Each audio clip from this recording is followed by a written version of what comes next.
來看這國內真大間的電信社一通電信甲國華電信，是去互人指控講非法偷裝 GPS 追蹤賣民眾的個資，而且檢方是懷疑講這個資可能是牽涉國安人員甲政要。這講地檢署就約談創辦人趙維軍爸仔囝等等10個人，因爸仔囝是高保，也閣有4個員工是姓亞，目前是先向妨害秘密甲個資法來辦，未來也將有可能會向國安戰局來查。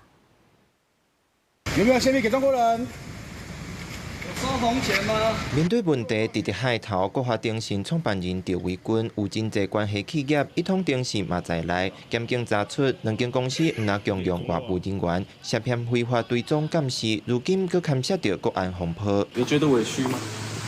是嗎？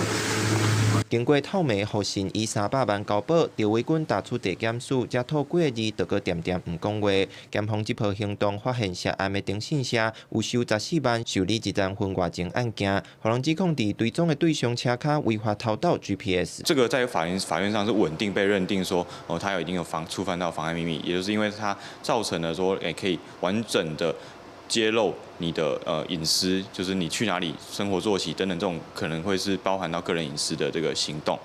經過大規模的搜查，唔那倆趙維軍，攏總10個人攏互人約談，伊的後生嘛佇名單內，先後交保150萬，另外閣有4名員工互人聲押。經過檢警進一步的追查，意外發現案外案，為一名經理的通訊軟體對話，查出伊為着趁錢，涉嫌出賣台灣人的個資予中國。來到涉案業者的公司無營業，毋過檢方懷疑非法交易的個資，真有可能牽涉到國安甲政經重要人士的資訊，初步會向妨害秘密、個資法等等的罪嫌偵辦，後續無排除可能會以國安戰機來偵辦，目前閣咧繼續調查。記者綜合報道。